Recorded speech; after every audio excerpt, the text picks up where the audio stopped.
আসসালামু আলাইকুম এভরিওয়ান, আশা করি সকলে ভালো আছেন।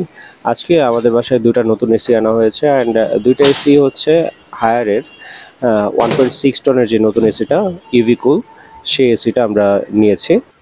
আজকে আপনাদের দেখাবো কিভাবে আমাদের ইনডোরটা সেটিং করা হয়। এই এসি সেটিংয়ের ব্যাপারটা নিয়ে আমাদের অনেকেরই কনফিউশন থাকে, অনেকেই একটু দুশ্চিন্তায় থাকে যে হচ্ছে আমরা একটা রুমের মধ্যে কিভাবে এসি সেটিং করতে পারি। তো সেই জিনিসগুলোই চেষ্টা করবো আপনাদের কনফিউশনগুলো দূর করার জন্য। তো আপনারা দেখতে পাচ্ছেন আমাদের হায়ারের যে 1.6 টনের এসিটা, এই এসিটার যে ইনডোর ইউনিটটা, এই ইউনিটটা প্রথমেই আমাদের যেই টেকনিশিয়ান আছে, এই টেকনিশিয়ান মূলত এটা কিন্তু হায়ারের অফিসিয়াল টেকনিশিয়ান না, কারণ হায়ার থেকে কোনো ধরনের ইনস্টলেশন দেওয়া হয় না। অনেকেই দেখেছি বলে যে আমরা ফ্রি ইনস্টলেশন দেই, হায়ার থেকে ফ্রি ইনস্টলেশন দেয়, বাট এটা আসলে একটা ভুল কথা। অনেকেই হচ্ছে এই জিনিসটা দেখা যায় যে সত্যটা বলে না, কারণ হচ্ছে তারা হিডেন ভাবে ভিতরে ইনস্টলেশনের চার্জটা নিয়ে নেয়। ঠিক আছে, তো হায়ার থেকে কোনো ধরনের ফ্রি ইনস্টলেশন দেওয়া হয় না। এটা মূলত হচ্ছে যাদের থেকে আমরা নেই, যেসব ডিলার থেকে আমরা এসিগুলো নেই, তারাই মূলত ইনস্টলেশনটা দিয়ে থাকে, সেটা একটা চার্জের মাধ্যমে। ঠিক আছে, আর এই যে দেখতে পাচ্ছেন এটা হচ্ছে আমাদের এসির আউটডোর ইউনিটটা। এই আউটডোর ইউনিটটা থেকে একটা কানেকশনের জন্য যেই তারটা, সেই তারটা বের করছে, যেটা নাকি মূলত হচ্ছে আমাদের ইনডোর ইউনিটে সেট করবে।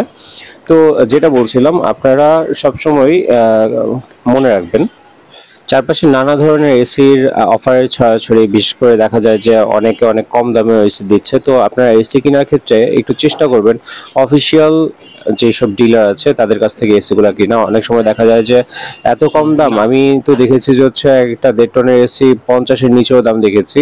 তো এগুলো অফিসিয়াল কিনা সেগুলো নিয়ে আমার একটু সন্দেহ আছে, কারণ বেশ কিছুদিন ধরে দেখছিলাম যে বিভিন্ন খবর বেরোচ্ছে, নানা জায়গায় হচ্ছে পুরাতন এসিগুলোকে জাস্ট হলো গিয়ে রিপেয়ার করে ওগুলোকে কালার টালার করে একদম নতুন বলে চালিয়ে দেওয়া।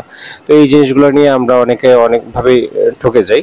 তো যেটাই হোক না কেন, আপনারা এই জিনিসটা নিয়ে একটু সাবধানে থাকবেন। আর দেখতে পাচ্ছেন যে এসিটা কিন্তু মোটামুটি যে এসির যে কানেকশনটা, ইলেকট্রিক কানেকশনটা, সেটা ইনস্টল করা হয়েছে, এবং এসির পিছনের যেই পাইপটা, সেই পাইপটা মূলত এখন টেপ দিয়ে পেঁচানো হচ্ছে। এটা মূলত হচ্ছে কপারের পাইপ দেওয়া থাকে আমাদের ইসের জন্য, গ্যাসের যেই প্রবাহটা সেটার জন্য।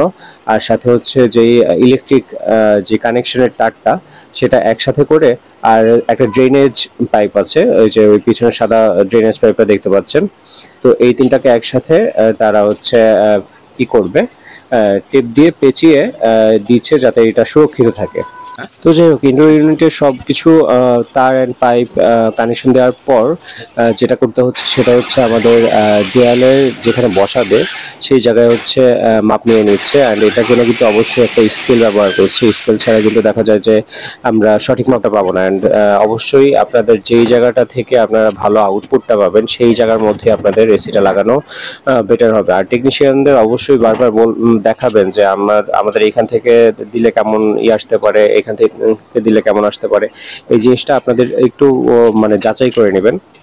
যদিও এসি ছাড়া তো আর যাচাই করা যায় না, তারপরেও টেকনিশিয়ানদের বললে দেখা যায় যে অনেক সময় তারা সাজেস্ট করতে পারে যে এইখান থেকে আপনার বাতাসটা এই পর্যন্ত আসতে পারে, বা এখানে নাও আসতে পারে। তো সেখান থেকে আপনার একটা সাজেশন থেকে একটা ডিসিশন নিতে আপনাদের সহজ হবে। আর এভাবেই হচ্ছে আপনারা দেখা যাবে যে হচ্ছে এসিটা সহজে জায়গা সিলেক্ট করে ইনস্টল করতে পারবেন। তো যাই হোক, আমরা আমাদের যেই ইনস্টলেশনের জায়গাটা সেটা দেখায় দিলাম। দেখানোর পরে সে এখানে ড্রিল করে কি করলো, সেখানে তাদের যে ইটা ছিল, যে হ্যাঙ্গারটা ছিল, সেই হ্যাঙ্গারটা বসায় দিল। অ্যান্ড সেটার পরে হচ্ছে আমাদের এই দেয়ালটার মধ্যে একটা ড্রিল করতে হবে। ড্রিল করে দেয়ালটাকে একটু গর্ত করতে হবে, কারণ হচ্ছে এখান দিয়ে পাইপ বেরোবে একটা আউটডোর ইউনিটের জন্য, এই যে এই পাইপটা দেখতে পাচ্ছেন। তো যাই হোক না কেন, তাদেরকে আমরা বললাম যে যেই বরাবর করেন।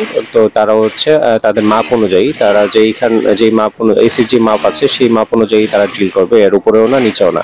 তো আপনাদের মূলত হচ্ছে দেখায় দিতে হবে কোন জায়গাটায় বসাতে হবে, অ্যান্ড বসায় দিলে কোন জায়গাটা দিয়ে ড্রিল করতে সুবিধা হবে সেটা তারা বের করে নেবে। তো আপনারাও আপনাদের ইলেকট্রিক লাইনগুলা এগুলা ঠিকঠাক মতো দেখে তারপর হচ্ছে তাদেরকে সাজেস্ট করবেন।